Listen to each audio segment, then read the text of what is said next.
Hi guys, welcome back to my YouTube channel work and passion. সকালবেলায় ঘুম থেকে উঠেই আমরা সবাই রেডি হয়ে গেছি গঙ্গা স্নান করতে যাব বলে।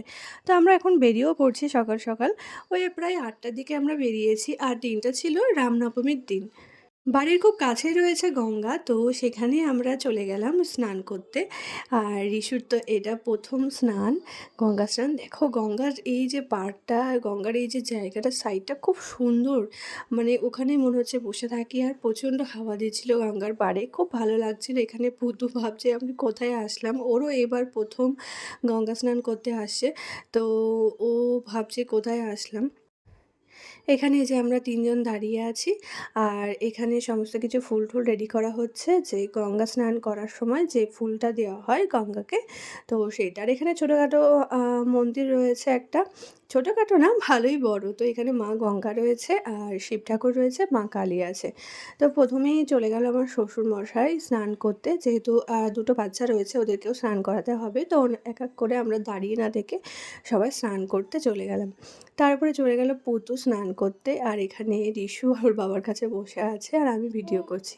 তো এখানে পুতু তো খুব কান্না করছিল, যেহেতু জোয়ার ছিল তখন, আর জলগুলো না বারবার আস্তে আস্তে পড়ছিল। তো ওটা দেখেও খুব ভয় পাচ্ছিল। পুতুর স্নান তো হয়ে গেছে, এবার হচ্ছে রিশুকে স্নান করাবো। তো রিশুকে স্নান করাতে গিয়ে দেখলাম রিশুর নাক দিয়ে সিংড়ি বেরোচ্ছে।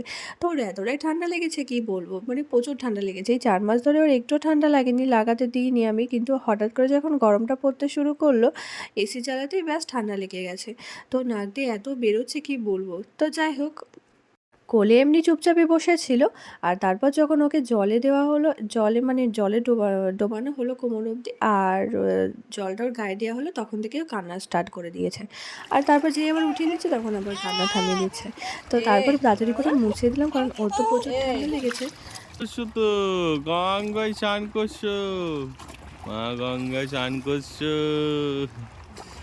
তুমি মা গঙ্গায় শুধু ছোটরা ভয় পাচ্ছিল না, আমিও কিন্তু গঙ্গায় স্নান করতে খুব ভয় লাগছিল আমার। কারণ জলটা এত উথাল-পাথাল করছিল না, পাটা আমি ঠিক করে রাখতেই পারছিলাম না। আর আমার জল দেখলে খুব ভয় পায়। তো সেই জন্য আমি একটু মানে কাছাকাছি এসে স্নান করছিলাম। তো আমাকে বারবার ওরা বলছিল যে ভালো করে ডুবিয়ে স্নান করতে, একটু দূরে গিয়ে। কিন্তু আমার ভয় লাগছিল একা, একা দূরে যেতে। তো তাই আমি আমার শাশুড়ি মাকে বললাম, "তুমি আমার হাতটা ধরো।" আর আমি আস্তে, আস্তে আমি নামলাম। নেমে তারপরে ভালো করে ডুবিয়ে স্নান করলাম। আমাদের সবার স্নান তো হয়ে গেছে, এবার হচ্ছে আমার বরের পালা। তো লাস্টে, সবার লাস্টে ও গেছে স্নান করতে। আর ওই যে ও স্নান করছে, স্নান করা হয়ে গেছে। তারপর ওখানে যে মন্দিরটা ছিল, সেই মন্দিরটাতে আমরা পুজো দিলাম। একটু পুজো দেওয়ার পরে সবাই সিঁদুরে ফোঁটা নিয়ে বাড়ি চলে আসলাম। দেখা হচ্ছে তোমাদের সাথে নেক্সট ব্লগে। বাই।